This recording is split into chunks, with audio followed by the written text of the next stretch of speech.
Running with a flag to honor the fallen.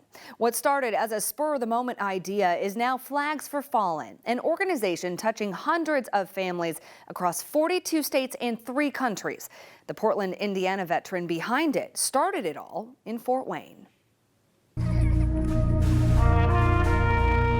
I just want the family to look at this and say, we did everything we could, because anything worth doing is worth doing with excellence. That was on a plaque somewhere at Fort Bragg. I've never forgot it. Richard Clark still lives out the lessons learned long ago in the Army. He served in the U.S. Army 82nd Airborne Division at Fort Bragg. I was infantry, so I was a machine gunner for a while and a squad leader. And a paratrooper, completing 54 jumps. I'm afraid of heights, so that was a really big deal.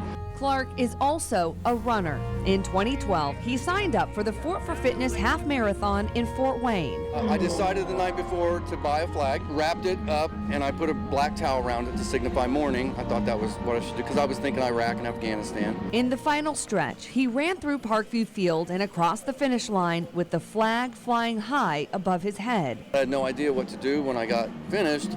And so I went up in the crowd, and there was a lady that I'd never met before, and I gave her the flag, and her son was a KIA from Iraq.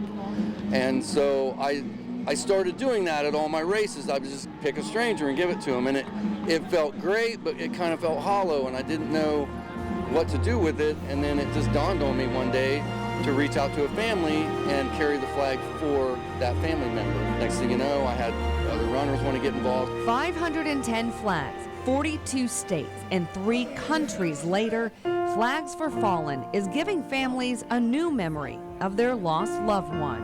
It feels so good. It feels like just like she's here. In this year's Fort for Fitness, Richard carried a flag for Madison Clark. She was 20 years old when she died in 2016. Absolute beautiful soul. Flags for Fallen carries flags for anyone gone too soon. The flag is for everybody. It represents unity.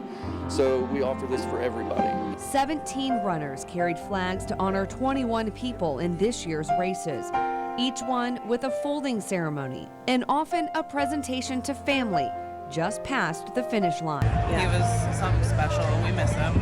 16-year-old Drake Giger died during football practice in Omaha, Nebraska. His mom and sister made the drive to Fort Wayne to accept his flag. We're going to hold on to this memory forever, so we're really thankful. We'd like to present you this flag so you know Uncle Lou is never forgotten. Family can't always be at the race to receive the flag, like for fallen Richmond police officer Sierra Burton, and the flag carried by 11-year-old Lillian Hines. I carried a flag for Kaios Kelly. He was the first nurse to die from COVID. He lived in New York and didn't get to say goodbye to any of his family, which was really sad. We just have to carry it for them. We're trying to do our best to honor the people we can. It's just riveting. It's so powerful. It means so much to see all this compassion in one area. The flag for Maddie now sits on her mom's mantle, and her aunt plans to pay it forward. I'm going to carry a flag next year. I just want one person to feel what I felt, what she felt. Goosebumps, there's no words to describe it. And you feel it, you see it in their eyes. When you hug them, they're trembling, but you know it's a good tremble, you know? And there's tears, but they've had so much pain.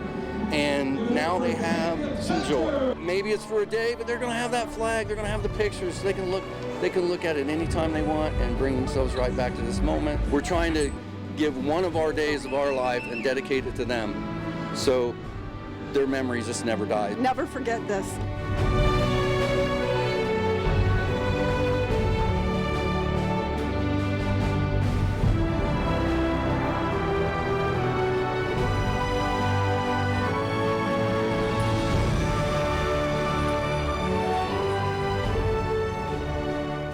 And you can see how you can get involved with Flags for Fallen in this story on the Veterans Voices page of WANE.com.